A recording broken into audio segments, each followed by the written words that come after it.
الرحمن الرحيم الحمد لله رب العالمين والعاقبة للمتقين والجنة للموحدين والنار للمشركين الحمد لله الذي جعلنا من المتمسكين بهداية علي بن أبي طالب وأولاده المعصومين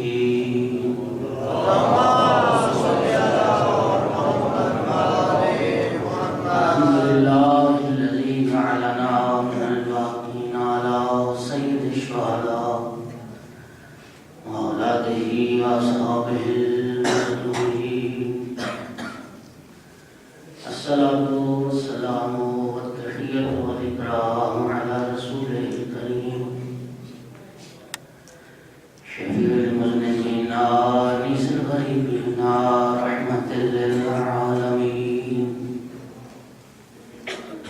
أعلي العبد المؤيد الرسول المسدد المحمود الأحمد المصطفى الأمجد أبا القاسم محمد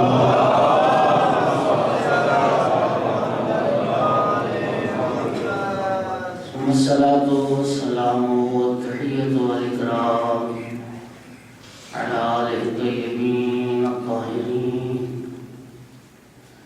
المعصومين المنتجبين المنتخبين المجنونين واللعنة الدائمة على أعدائهم الملعونين من يوم عداوتهم إلى قيام يوم الدين وبعد يوم الدين أما بعد فقال سبحانه وتعالى في كتابه المجيد أعوذ بالله من الشيطان الرجيم بسم الله الرحمن الرحيم قل لا أسألكم عليه أجرا إلا المودة في القربى ومن يقترف حسنة نزد له فيها حسنا إن الله غفور شكور صلوات عليه صلى الله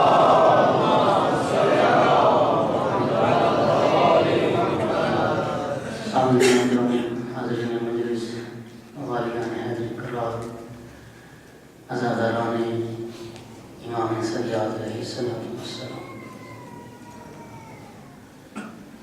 سورہ مبارکہ شورى کی آیت مجیدہ کا ایک حصہ ہے جو میں نے تلاوت کیا ہے اور یہ حصہ آیت نجوہ کے آیت مودت کے نام سے معروف ہے۔ اس آیت میں اللہ رب العزت نے پیغمبر کے قرابت داران کی مودت کو اجر رسالت کے طور پہ طلب فرمایا ہے۔ قل لا اسألكم علیہ اجرا الا المودۃ فی القربى، میرے حبیب کہہ دیجئے کہ میں اس تبلیغ دین پر آپ سے کسی اجر کا سوال نہیں کرتا مگر یہ کہ جو میرے قرابت دار ہیں ان سے مودت رکھیں۔ وَمَن يَقْتَرِفْ حَسَنَةً نَزِدْ لَهُ فِيهَا حُسْنًا، اور فرمایا جو کوئی نیکی کرے گا ہم اس کی نیکی میں اور اضافہ کر دیں گے، حسن کو اور بڑھا دیں گے۔ ان اللہ غفور شکور، تحقیق اللہ کی ذات بخشنے والی بھی ہے اور قدردان۔ میرے محترم سامعین، معرفت اہل بیت، معرفت محمد وآل محمد ضروری ہے۔ زمانے کے امام کی معرفت ضروری ہے، افراد اہل بیت کی پہچان ضروری ہے، اس لیے کہ محمد وآل محمد کی معرفت کے بغیر انسان مسلمان نہیں بنتا۔ سرکار دو عالم کی وہ معروف حدیث من مات ولم یعرف امام زمانہ فمات میتۃ الجاہلیہ، جو شخص مر جائے اور اپنے زمانے کے امام کو نہ پہچانے وہ جاہلیت کی موت نہ۔ فخر رازی نے لفظوں سے اختلاف کیا ہے۔ فخر رازی کہتا ہے کہ پیغمبر نے فرمایا ولم يعرف إمام زمانه فليمت إن شاء يهوديا وإن شاء نصرانيا. جو شخص مر جائے اور اپنے زمانے کے امام کو نہ پہچانے وہ یہودی یا عیسائی مر گیا. میرے محترم سامعین، لفظوں کا اختلاف ہے، نتیجے میں اختلاف نہیں ہے. اس میں فرمایا وہ جاہلیت کی موت مر گیا. کچھ دوست اس کا معنی کر دیتے ہیں کہ جہالت کی موت مر گیا. دیکھیے جہالت کی موت نہیں، جہالت بھی عربی زبان کی لفظ ہے اور جاہلیت بھی. جہالت علم کے مقابلے میں ہے، جاہلیت اسلام کے مقابلے میں. یعنی قبل اسلام کا جو دور تھا اور بعثت پیغمبر سے جو پہلے کا زمانہ تھا وہ جاہلیت کا دور تھا، وہ کفر و شرک کا دور تھا. نتیجہ دونوں احادیث مبارکہ کا یہ بھی ہے کہ جو زمانے کے امام کو نہ پہچانے، اس معرفت کے بغیر مر جائے وہ اسلام کی موت نہیں مرتا، وہ کفر کی موت مرتا. اور میرے محترم اس لیے بھی معرفت اہل بیت اور معرفت امام ضروری ہے. معرفت امام کے بغیر اللہ کی معرفت ممکن نہیں. سرکار دو عالم نے جناب امیر المومنین کو خطاب کر کے فرمایا تھا یا علی لولا نحن ما عرف اللہ ولولا اللہ ما عرفنا. اے علی اگر ہم نہ ہوتے تو اللہ کی پہچان نہ ہوتی اور اللہ کی ذات نہ ہوتی تو ہماری پہچان نہ ہوتی. اور حضرات محمد و آل محمد علیہ السلام یہ ہستیاں آئی ہیں اللہ کی پہچان کروانے، وحدہ لا شریک کا پتہ بتانے.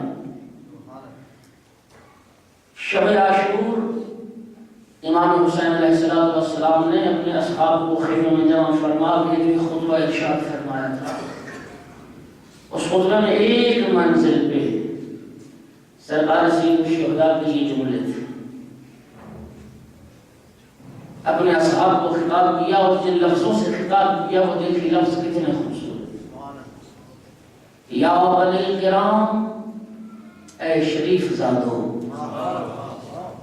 اتنی لوگوں کی اولاد، ما خلق اللہ العباد الا لیعرفوہ.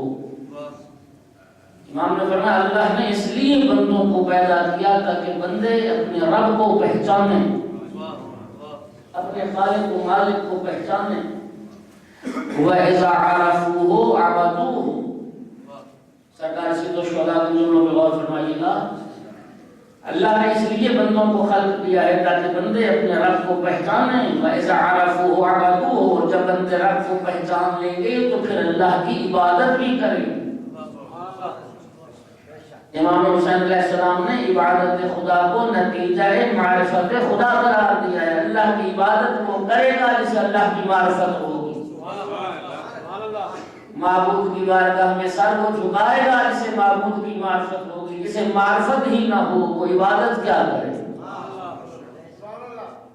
جسے معرفت ہی نہ ہو تو سجدہ کیا کرے؟ عبادت ہے نتیجہ معرفت.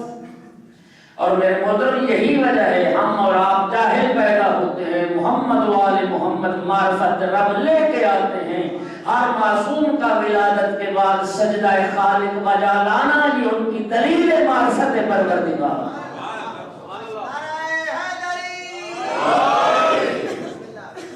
اذا عرفوه عبدوه. جب اپنے رب کو پہچانیں گے تو پھر رب کی عبادت بھی کریں گے. اور اگلے جملے سنیے فرمایا وَإِذَا عَبَدُوهُ اسْتَغْنَوْا بِعِبَادَةِ رَبِّهِ عَنْ عِبَادَةِ غَيْرِهِ. اور جب انسان اپنے رب کی عبادت کر لے گا تو غیر خدا کی عبادت سے بے نیاز ہو جائے. جب انسان اللہ کی بارگاہ میں سر جھکانے لگ جائے گا تو غیر اللہ کی عبادت سے بے نیاز ہو جائے گا. اس لیے کہ وہ سر جو خدا کی بارگاہ میں جھکتا ہے وہ کسی کے آگے نہیں جھکتا، اور وہ سر جو خدا کے سامنے نہیں جھکتا ہے وہ ہر کسی کے آگے جھکتا ہے. اور فرمائیے میرے محترم سامعین، جملہ کہنے لگا ہوں کہ جو سر خدا کی بارگاہ میں جھکتا ہے وہ کٹ سکتا ہے، کسی کے سامنے جھک نہیں سکتا. اور خدا کی بارگاہ میں جھکنے والا سر کٹ کے بھی سر بلند رہتا ہے، پست نہیں ہونے پاتا۔ حسینیت زندہ باد، حسینیت زندہ باد، یزیدیت مرد آباد،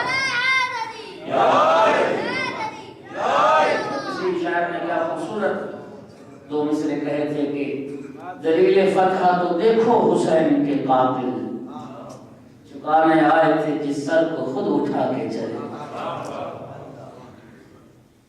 وہ ایک سجدہ جسے تو گران سمجھتا ہے، ہزار سجدوں سے دیتا ہے آدمی کو نجات۔ جب اللہ کی عبادت کر لیں گے تو غیر خدا کی عبادت سے بے نیاز ہو جائیں گے۔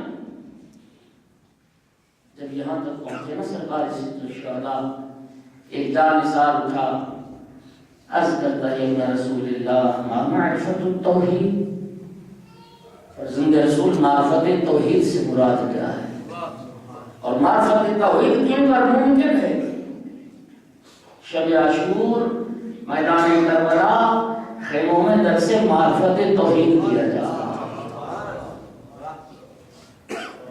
فرزند رسول معرفت توحید سے مراد کیا ہے؟ پھر مولا سید الشہداء نے فرمایا معرفت التوحید یعنی معرفت اہل کل زمان امامہم الذی یجب علیہم طاعتہ۔ فرمایا توحید کی معرفت سے مراد یہ ہے کہ زمانے کی اس امام کی معرفت حاصل کرو جس کی اطاعت اللہ نے لوگوں پر واجب قرار دی۔ اور مرحوم مجلسی نے فرمایا کہ سرکار سید الشہداء نے معرفت توحید کی تفسیر معرفت امام سے اس لیے کی ہے کہ امام شناسی ذریعہ ہے خدا شناسی۔ امام کو پہچانو گے تو رب کو پہچانو، امام کی معرفت ہوگی تو وحدہ لا شریک کی معرفت ہوگی۔ محمد و آل محمد کی معرفت کے بغیر اللہ کی معرفت ممکن نہیں۔ ایک صلوات پڑھیے محمد و آل۔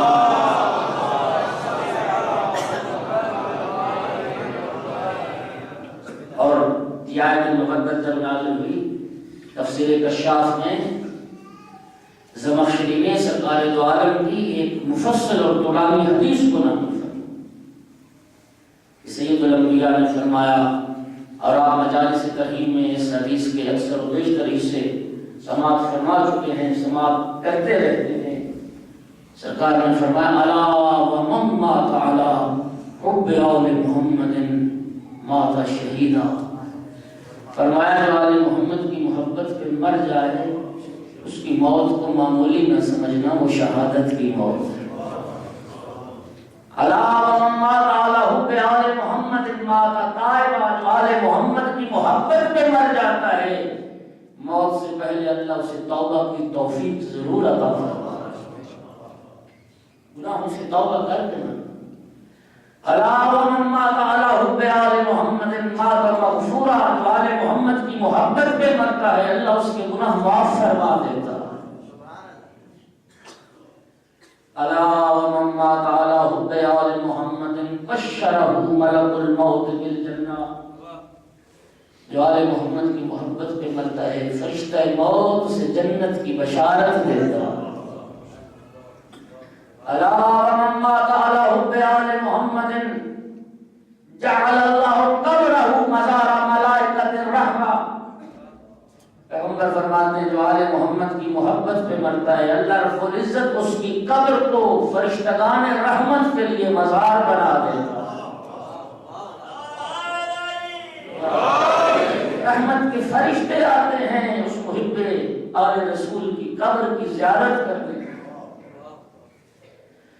الا ومن مات علی حب آل محمد قال له منکر و نکیر نم نومۃ العروس، جو آل محمد کی محبت پہ مرتا ہے اور جب قبر میں پہنچتا ہے تو منکر و نکیر کہتے ہیں اس قبر میں اس طرح سے آرام کر جیسے دلہن اپنے حجرہ عروسی میں آرام کرتی۔ الا ومن مات علی حب آل محمد یزف الی الجنۃ کما تزف العروس الی بیت زوجها، آل محمد کی محبت پہ مرنے والے کو قیامت کے دن اس طرح عزت و احترام کے ساتھ جنت لے جایا جائے گا جس طرح دلہن کو احترام کے ساتھ شوہر کے گھر لے جایا جائے گا۔ اور اس کے مقابلے میں سرکار نے فرمایا الا ومن مات علی بغض آل محمد مات کافرا، جو آل محمد کے بغض پہ مر جائے گا وہ کافر مرے گا۔ الا ومن مات علی بغض آل محمد مکتوب بین عینیہ سن رحمت اللہ، جو آل محمد کے بغض پہ مرے گا قیامت کے دن اس کی پیشانی پہ لکھ دیا جائے گا یہ اللہ کی رحمت سے مایوس ہے،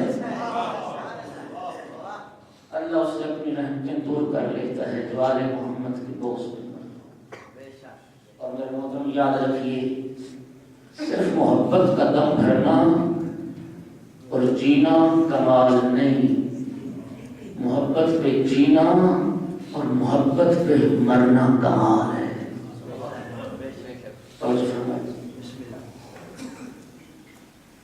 میں اور مات شریف فرمائے تاریخ سے دو مثالیں عرض کرتا ہوں۔ میرے مولا امیر المومنین نے منبر کوفہ پہ فرمایا سلونی سلونی قبل ان تفقدونی، جو چاہتے ہو پوچھو قبل اس کے پھر تمہیں علی نہ ملے۔ سعد بن وقاص اٹھا کہنے لگا یا علی میرے سر اور داڑھی کے بال کتنے ہیں؟ یہ سوال نہیں تھا، در حقیقت طنز تھا دعوی امیر المومنین۔ سرکار امیر نے فرمایا میں اگر تعداد بتا دوں تو تو میرے دعوے کی تصدیق کیسے کرے گا؟ سرکار امیر نے فرمایا سعد بن وقاص سن، جو سوال تو نے کیا اس کا جواب بھی دیتا ہوں، جو سوال تو نے نہیں کیا اس کا جواب بھی دیتا ہوں۔ سعد بن وقاص تیرے بارے حبیب خدا مجھے خبر دے کے کہتے کہ جتنے سر اور داڑھی کے تیرے بال ہیں اتنی تعداد میں تجھ پر شیطان مسلط ہے جو صبح شام تجھ پہ لعنت کرتے ہیں۔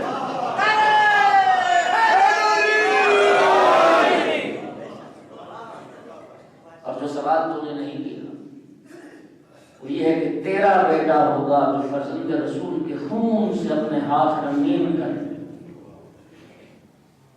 اس وقت یہ عمر نصاب چھوٹا سا تھا، جس طرف سے گزرتا تھا لوگ کہتے تھے ھذا قاتل ابن رسول اللہ، یہ فرزند رسول کا قاتل ہے۔ کہتا تھا امیر المومنین کی بارگاہ میں حاضر ہو کے یا علی لوگوں کو سمجھائیں میرے بیٹے کو قاتل فرزند رسول کے نام سے یاد کرتے۔ فرمایا وہ حقیقت تھی جو زبان سے جاری ہو گئی، اولا ہمار کے چاہنے والے فرمایا وہ حقیقت تھی جو زبان سے جاری ہو گئی۔ زندگی میں ساتھ دینے کا مدعی رہا اور انجام کیا ہوا؟ جب ابن زیاد نے کہا نا کہ قتل فرزند رسول کی ذمہ داری کو قبول کر رہ کی حکومت مجھے دی جائے گی، ساری رات سوچتا رہا۔ ایک طرف رہ کی حکومت، دوسری طرف فرزند رسول کا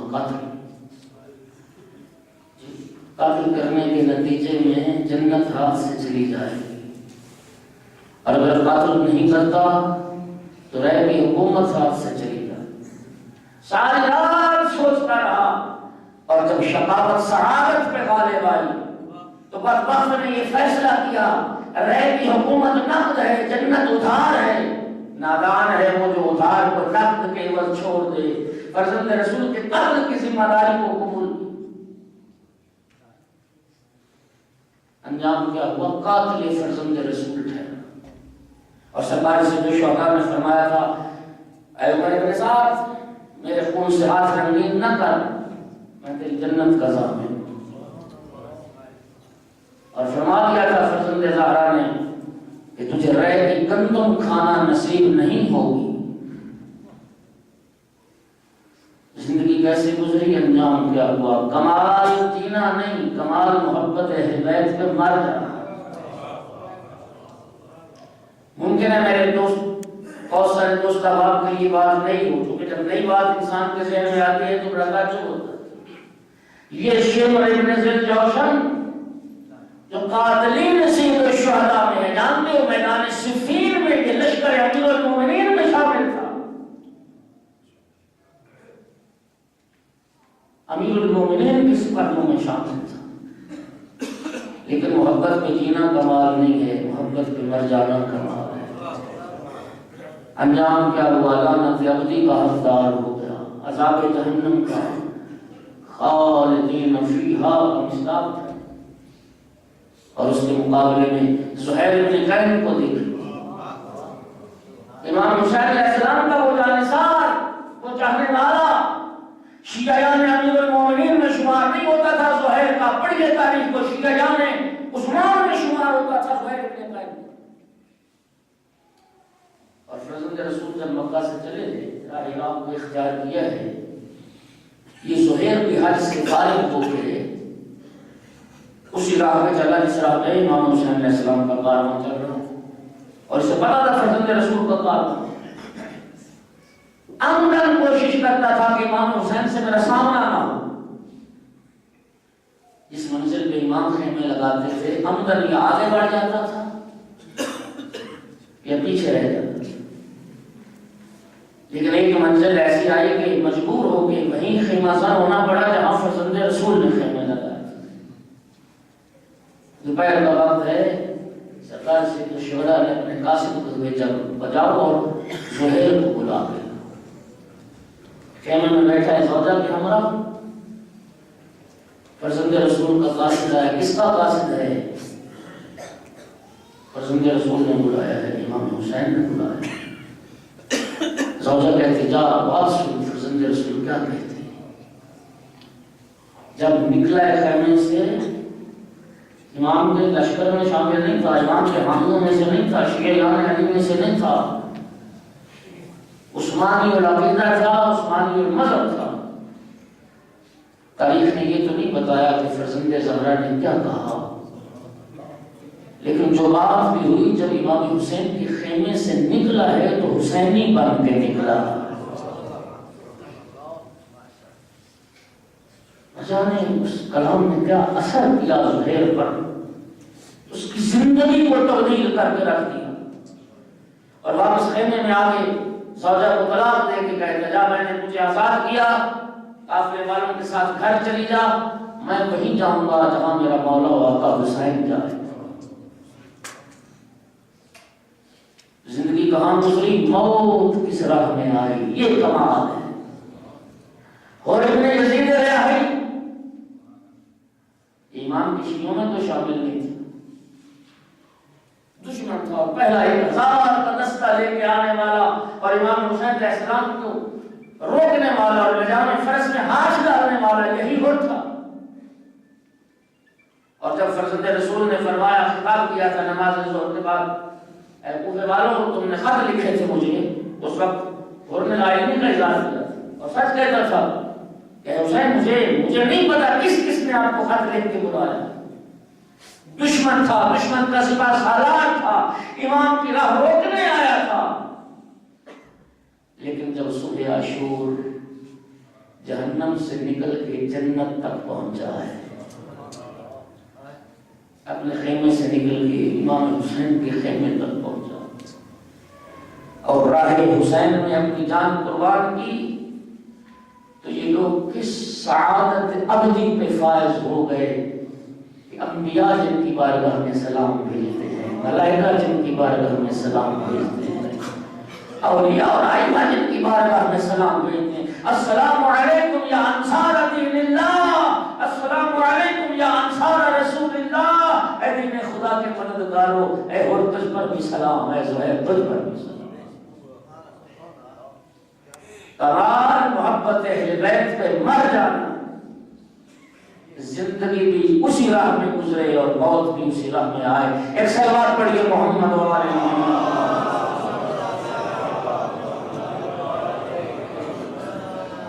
اور کل میں نے عرض کیا تھا کہ جس قرآن نے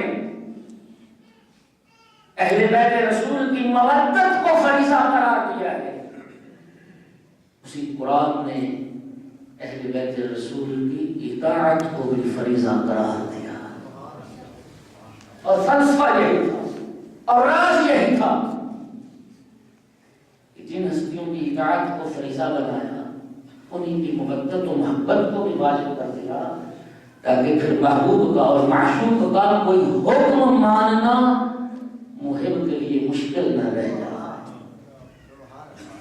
گویا میں نے کل عرض کیا تھا محبت اہل بیت اور شے ہے، اہل بیت کا شیعہ ہونا اور شے ہے۔ یہی محبت اہل بیت جب کردار اہل بیت کے سانچے میں ڈھل جاتی ہے تو شیعت کا مقام آتا ہے۔ اور دیکھیے شیعہ بھی عربی زبان کی لفظ ہے، امام بھی عربی زبان کی لفظ ہے۔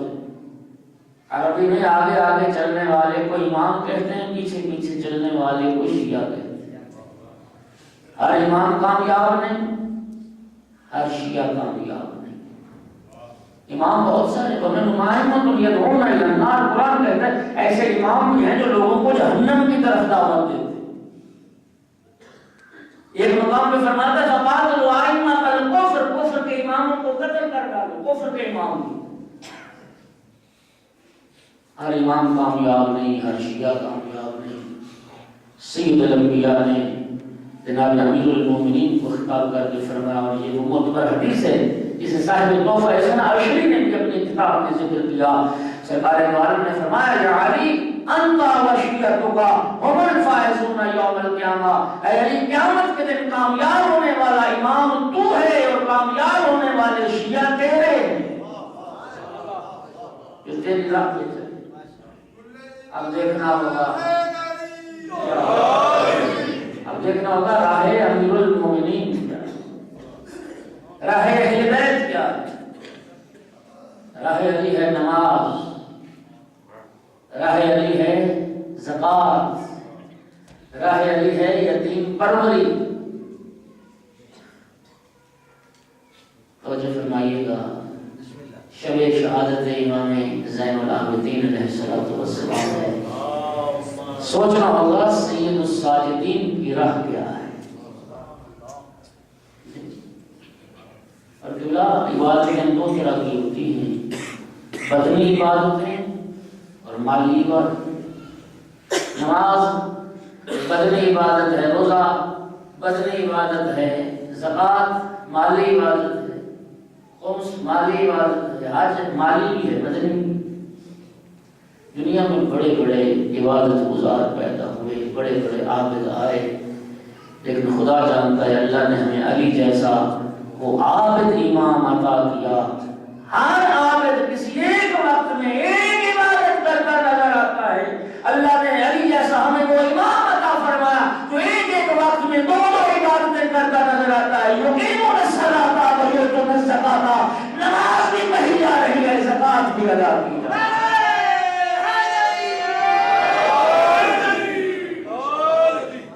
نماز بھی ادا ہو رہی ہے، زکوٰۃ بھی ادا ہو رہی ہے۔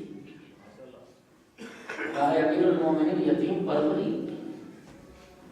ملت کے کتنے شہداء اور ملت کے کتنے یتیم ہیں، ہم جن کے مقروض ہیں، جنہوں نے راہ ولایت ہیں، جنہوں نے عزاداری سید الشہداء کے قیام کی خاطر جانیں قربان کی، جنہوں نے مکتب اہل بیت کے لیے جانیں قربان کی، ان کا احسان ہے ملت پر، اور ملت ان کے خون کی مقروض ہے۔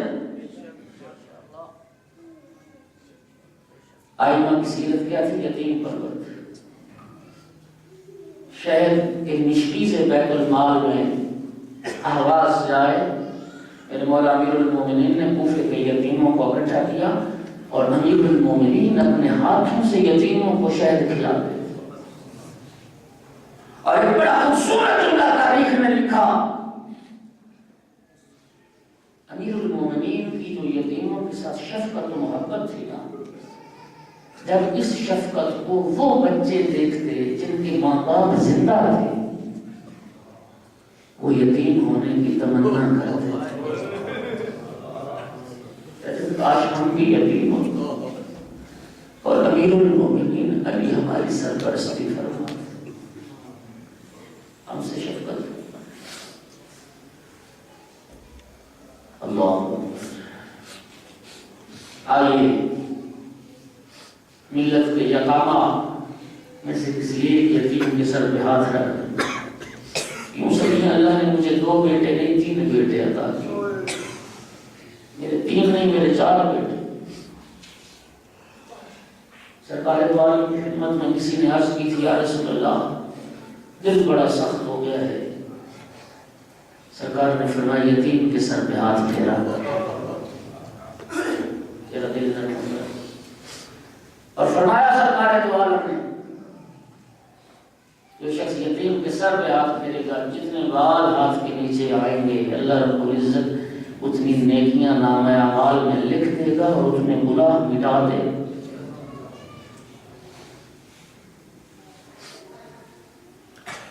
اور سید الانبیاء نے فرمایا انا وقافل الیتیم کہاتین فی الجنہ، یوں پاک پیغمبر نے فضا میں دونوں انگلیاں بلند کی اور فرمایا میں اور کسی یتیم کی کفالت کرنے والا جنت میں ایسے اکٹھے ہوں گے جیسے میرے ہاتھ کی دو انگلیاں اکٹھی۔ توجہ فرمائیے میرے محترم سامعین، کیا فرما رہے ہیں پیغمبر؟ کسی یتیم کی کفالت کرنے والا، کسی یتیم کو پالنے والا جنت میں میرے ساتھ ایسے ہوگا جیسے میرے ہاتھ کی دو انگلیاں۔ میرے محترم سامعین، کاش دنیا اس حدیث پیغمبر پہ غور فرماتی کہ سرکار دو عالم نے فرمایا جو کوئی کسی یتیم کو پالے، غور فرمائیے کہ جو پالے کسی یتیم کو پالے، فرمایا میں اس کی جنت کا ضامن ہوں۔ تعجب ہے مسلمان کی فکر سے، جو پیغمبر کسی عام یتیم کو پالنے والے کو جنت کی ضمانت دے رہے ہو، تو جس ہستی نے اسی رسول کو حالت یتیمی میں پالا ہو،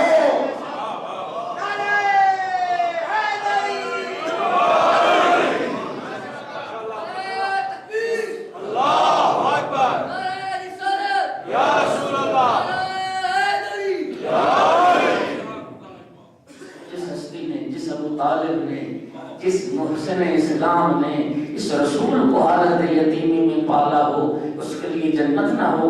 اس لیے میرے مولا امین فرمایا کرتے تھے کہ خدا کی قسم اگر میرا باپ ابو طالب چاہے کہ روئے زمین پہ بسنے والے گنہگاروں کی شفاعت کرے، اللہ رب العزت میرے بابا ابو طالب کی شفاعت کے نتیجے میں ہر گنہگار کی مغفرت فرما کے جنت عطا فرمائے۔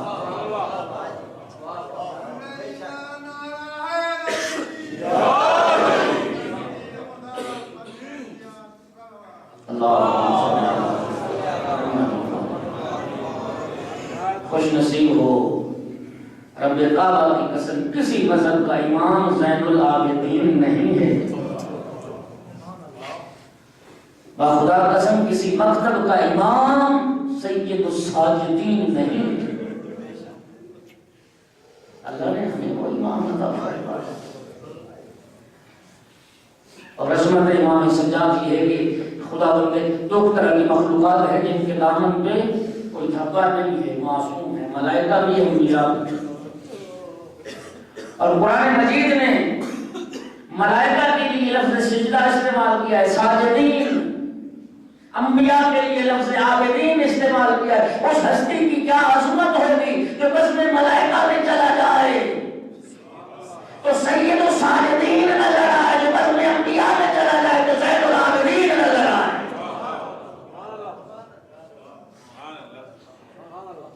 اور خدا جانتا ہے ویسے تو ہر معصوم، ہر امام، ہر صفت کمال میں اپنے تمام اہل زمانہ سے افضل ہوتا ہے، لیکن یہ چار چیزیں ایسی ہیں کہ جن کی امام سجاد علیہ السلام کی زندگی میں بیشتر تجلی ہے: عبادت، دعا، غلام آزاد کرنا اور دریا۔ ہر معصوم، ہر امام عابد ہے، ہر امام اہل دریا ہوتا ہے، لیکن یہ چار صفات ایسی ہیں جو امام زین العابدین علیہ السلام کی سیرت میں اور حیات میں بڑی نمایاں۔ کتنے بڑے عبادت گزار۔ میرے مولا سجاد علیہ السلام کی کنیز سے کسی نے پوچھا امام سجاد کی عبادت کی کیفیت اور حالت کو تو بیان کر، کہنے لگی تفصیل سے بیان کروں یا اختصار کے ساتھ؟ پوچھنے والے نے پوچھا کہ اختصار کے ساتھ۔ کہنے لگی میں جب تک امام کی کنیزی میں رہی ہوں میں نے کبھی دن کے وقت، دوپہر کے وقت دسترخوان نہیں لگایا، رات کے وقت سونے کے لیے بستر نہیں بچھایا۔ آپ سمجھو سید سجاد کی سیرت، سوائے ان چند ایام کے جن کا روزہ شریعت نے حرام قرار دیا، امام زین العابدین علیہ السلام کی زندگی گزری روزہ میں، دن روزہ میں گزرتا تھا، رات عبادت خدا میں صرف۔ جابر بن عبداللہ انصاری آئے، عرض کی فرزند رسول اللہ نے جنت آپ کے لیے اور آپ کی شیعوں کے لیے خلق فرمائی، فرزند رسول آپ اپنے آپ کی زحمت اور مشقت میں کیوں ڈالتے؟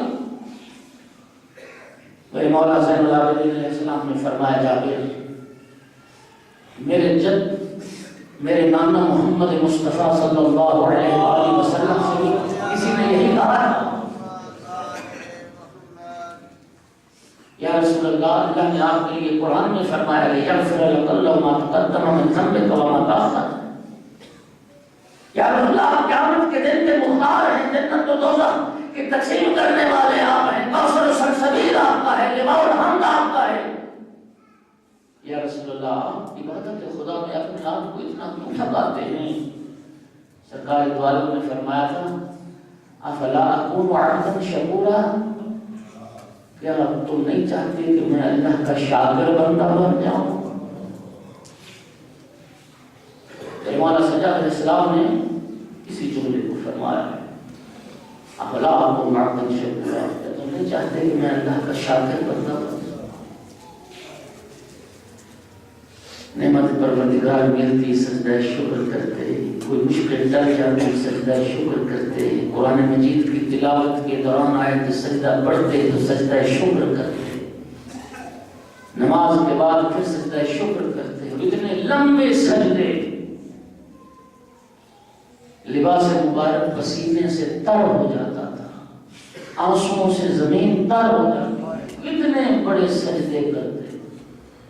اور تبھی تو امام زین العابدین علیہ السلام کی القاب میں سے ایک لقب ہے ذوالصفنات،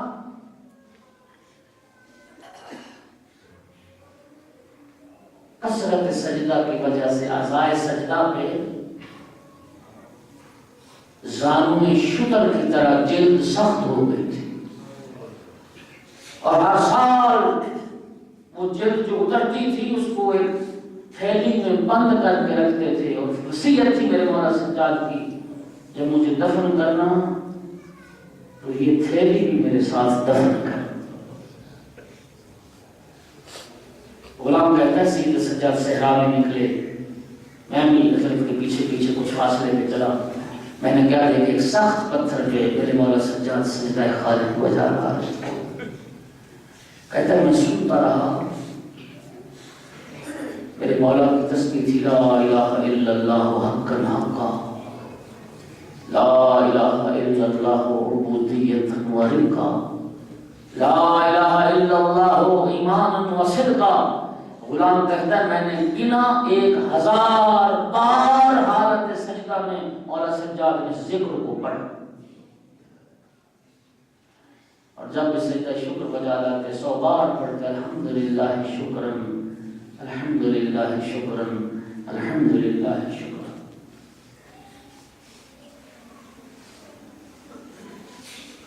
اور پھر زندگی دعاؤں میں گزری کہ بلا جس طرح اغیار میں نہج البلاغہ کے بارے میں یہ جملہ کہا تھا کہ اگر نہج البلاغہ میں عظمت توحید پر مولا امیر المومنین کے خطبات نہ ہوتے، دنیا کو توحید کا تعارف نہ ہوتا، اغیار میں یہ جملے کہے، اگر صحیفہ سجادیہ میں امام زین العابدین علیہ السلام کی دعائیں نہ ہوتی، دنیا کو رب سے مانگنے کا طریقہ نہ آتا۔ یہ صحیفہ سجادیہ کیا ہے؟ یہ صحیفہ سجادیہ وہ کتاب ہے اس دنیا فانی سے انسان کا رشتہ توڑ کے وحدہ لا شریک کے ساتھ متصل کرتی ہے۔ صحیفہ سجادیہ کیا ہے؟ تو مایوس انسان پر رحمت کے دروازے کھول دیتی ہے۔ صحیفہ سجادیہ علوم و معارف کا خزانہ، دعاؤں کے ذریعے ایسے ایسے علوم کی نشاندہی فرمائی میرے مولا سجاد نے جو امام سجاد علیہ السلام سے پہلے کوئی نہیں جانتا تھا۔ امام کی دعاؤں کے یہ لفظ ہیں سبحانک تعلم وزن الشمس والقمر، معبود تیری ذات ہر نقص و عیب سے مبرہ اور منزہ ہے، جو سورج اور چاند کے وزن کو جانتی ہے۔ سبحانک تعلم وزن السماوات، پاک ہے وہ ذات جو آسمانوں کے وزن کو جانتی ہے۔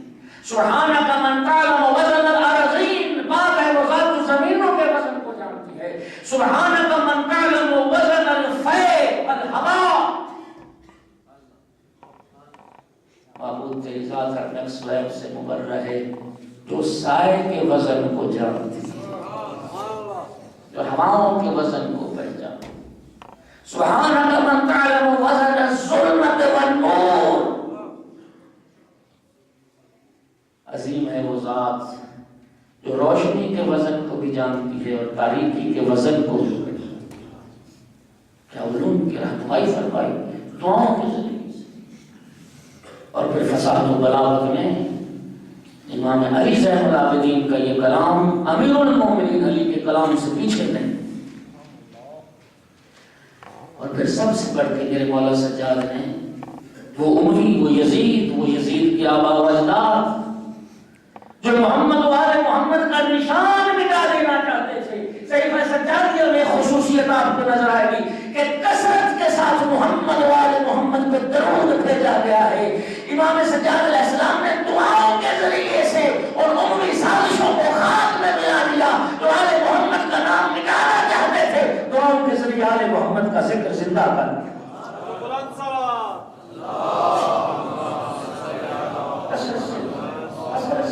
محمد و آل محمد پر۔ اور پھر امام سجاد علیہ السلام نے رب سے راز نیاز کرنے کا اور احتجاج کرنے کا اور مانگنے کا ڈھنگ سکھایا۔ یہ جملے سنیے میرے مولا سجاد کی، الہی ان کنت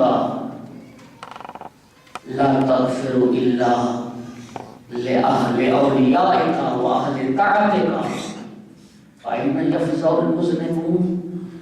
معبود اگر تیرا فیصلہ یہی ہے کہ تو اپنے اطاعت گزار بندوں کو بخشے گا تو گناہگار کہاں جائیں گے؟ معبود اگر تیری مصلحت یہی ہے کہ تو اپنے اہل اطاعت لوگوں کو معاف فرمائے تو گناہگار کہاں جائیں گے؟ پھر کسی مقام پہ ارشاد فرماتے معبود میں تو تیرا چھوٹا سا بندہ ہوں، پروردگار اگر تو مجھے عذاب دے گا تو میرے عذاب کرنے سے تیری سلطنت میں ذرہ برابر بھی اضافہ نہیں ہوگا۔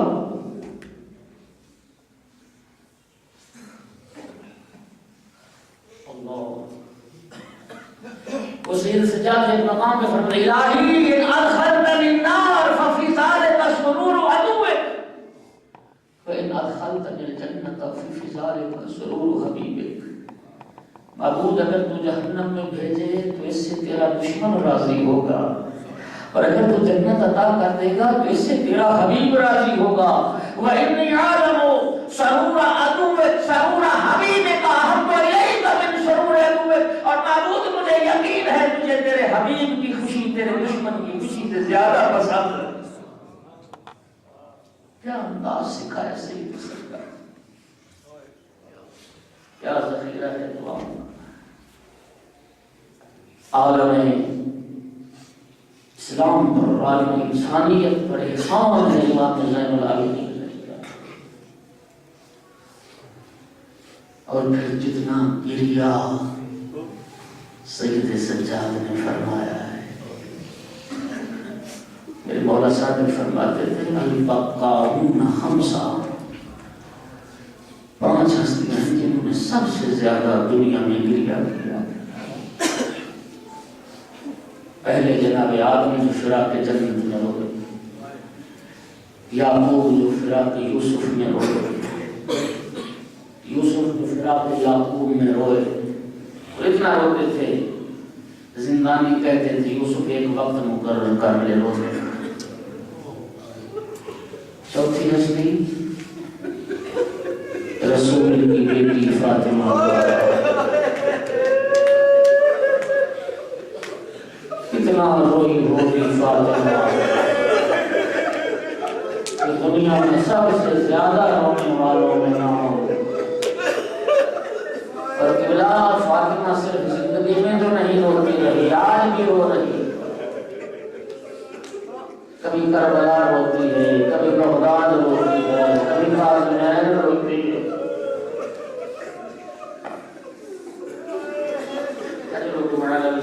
غم نہ دیکھو سوائے غم آل محمد کے۔ اور عزاداروں، پانچویں ہستی تیرا بیمار کربلا سید الساجدین۔ عزاداروں، 35 برس معمولی نہیں، 35 برس گریا کیا۔ اور جب بھی واقعہ کربلا کے بعد پوچھا جاتا تھا، معروف جملہ ہے، سنتے رہتے، پوچھا جاتا تھا مولا سب سے زیادہ دکھ کہاں آئے؟ کبھی سید سجاد نے کربلا کا نام نہیں لیا، فرمایا کہ اشار اشار اشار، اجرکم علی اللہ اجرکم علی اللہ۔ غم نہ دیکھو سوائے غم آل محمد کے۔ عزاداروں، مسیح ہے سید سجاد کا بازار شام سے جب رسول زادیوں کا یہ لٹا ہوا قافلہ گزر رہا تھا، ایک ایسا دردناک موڑ آیا کہ سید سجاد کا نوحہ بلند ہوا۔ فرماتے تھے انی اقعد ذلیلا فی دمشق، فرماتے تھے کس طرح ذلت سے ہمیں چلایا جاتا تھا، ایسے ہم ترک و دیلم کے غلام ہوں جن کا کوئی یار و یاور نہ ہو۔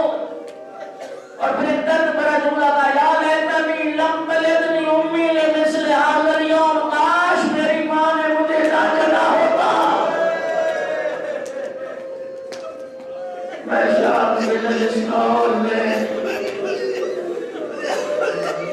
کاش میری ماں نے نہ جنا ہوتا، میں رسول ساتھیوں کو بدماشوں کی بھیڑ میں یوں چلتے نہ دیکھتا۔ اجرکم علی اللہ۔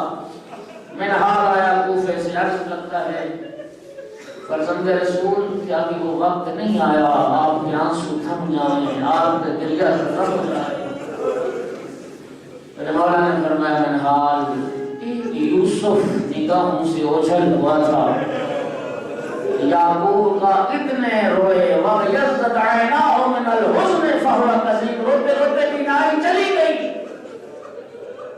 منہال، میں نے تو کئی فخر یوسف خاک کربلا کر آپ کو خون میں الزام دیکھے، میں نے تو بابا کا لاشا دیکھا، میں نے تو چچا عباس کا لاشا دیکھا۔ منہال کہتا ہے مولا پھر کیا ہوا؟ شہادت تو آپ کے گھرانے کی میراث ہے، حمزہ آپ کے شہید، علی آپ کے شہید۔ سنو گے عزاداروں، میرے مولا سجاد تڑپ کے فرمایا منہال تو نے انصاف نہیں کیا، شہادت تو ہمارے گھرانے کی میراث تھی، لیکن ننگے سر ماں بہنوں کے ساتھ درباروں بازار جانا، کبھی اس دربار کبھی اس دربار، کبھی اس بازار کبھی اس دربار،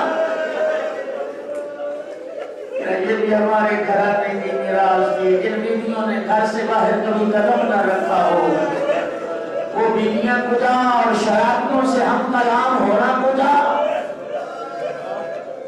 اجرکم علی اللہ اجرکم علی اللہ۔ عزاداروں، میں نے آپ نے بڑے بڑے عزادار دیکھے دنیا میں، بڑے بڑے عزادار، ایسے ایسے عزادار میں نے دیکھے جو سرکار سید الشہداء کا نام سن کے جن کی آنکھوں میں آنسو آ گئے۔ میں نے ایسے ایسے عزادار دیکھے گھر میں بیٹھے ہوئے، نجی محافل میں بیٹھے ہوئے، جب علی کی بیٹی کا نام زینب سنتے ہیں تو آنکھوں میں آنسو آ رہے ہیں۔ مرزا شیراز کے بزرگ مجلس ہو رہی تھی، تشریف فرما تھے، پڑھنے والے نے یہ جملہ مصیبت کا پڑھا کہ ابن زیاد کے دربار میں علی کی بیٹی زینب پہنچی۔ مرزا شیرازی بزرگ نے سر سے امامہ اتار کے پھینک دیا، کہا تھا کہ بس اس سے آگے نہ بڑھنا، اس سے آگے کچھ نہ کہنا، خدا علی کی بیٹی، خدا ابن زیاد کے غیرت کا دربار۔ اجرکم علی اللہ اجرکم علی اللہ۔ سجاد جیسا ازادار کسی نے نہ دیکھا۔ ازاداروں ہمیں رونے کے لیے رلانے کے لیے ضرورت ہے، کوئی ذاکر کوئی عالم واقعات کربلا کو بیان کرے، آل محمد کے مسائل کو بیان کرے، ہم سنیں، سن کے روئیں، آنکھوں میں آنسو آئیں، دل میں رکت پیدا ہو۔ لیکن خدا جانتا ہے سید سجاد کے رونے کے لیے کسی ذاکر کے مسائل پڑھنے کی ضرورت نہیں تھی۔ دن روزہ سے گزرتا تھا، افطار کا وقت ہوتا، نوکر خدمت میں پانی لا کے رکھتا، پانی پہ نگاہ پڑ جاتی، رونے لگ جاتے، فرماتے کیف اشرب الماء وقد لا یشرب، میں کیسے پیوں، میرا بابا تو پیاسا مارا۔ نوکر خدمت میں کھانا لا کے رکھتا، رونے لگ جاتے، فرماتے کیف آکل وقد لا بھی جایا، میں کیسے کھاؤں، میرا بابا تو بھوکا مارا۔ اجرکم علی اللہ، اجرکم علی اللہ۔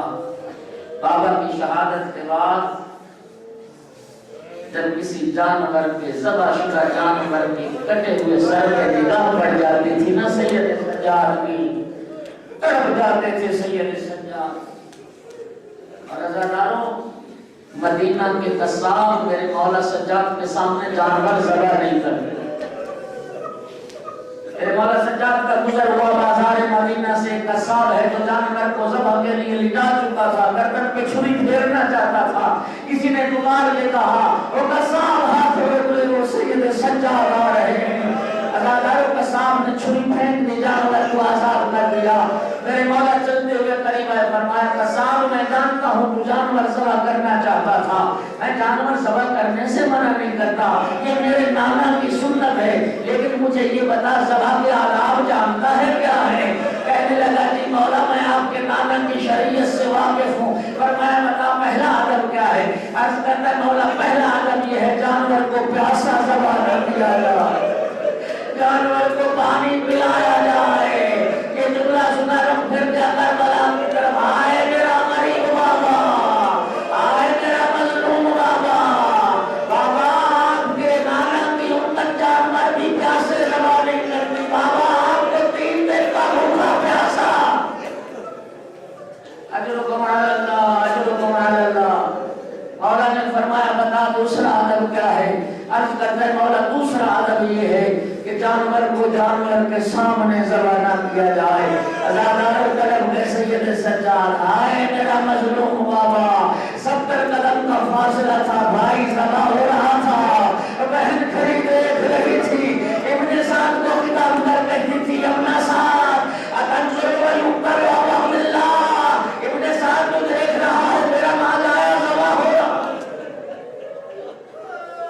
روتے ہوئے زندگی گزری، 25 محرم کا دن آیا، ولید بن عبد الملک ملعون نے زہر دلوایا۔ ازاداروں جب آخری وقت آیا میرے مولا سجاد کا، امام محمد باقر کو قریب بلایا اور ایک وصیت فرمائی، سنو گے؟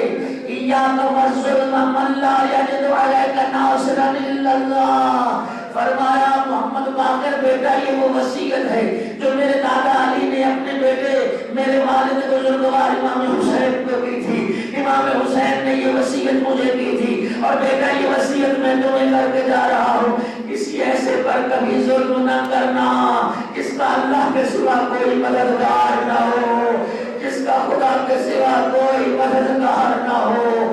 ازاداروں سید سجاد کی پرواز کر گئی، امام محمد باقر نے بابا کو غسل دیا۔ ازاداروں بابا نے غسل کیا دیکھا؟ سید سجاد کی پشت پہ نشان تھے، سید سجاد کی پشت پہ داغ تھے، سید سجاد کے گلے میں نشان تھے، سید سجاد کے بازوؤں میں نشان تھے، سید سجاد کے پاؤں میں نشان تھے۔ پوچھا گیا محمد باقر کی چیخ کھلا، کوئی پوچھا فرزند رسول کیوں روتے ہو؟ کہا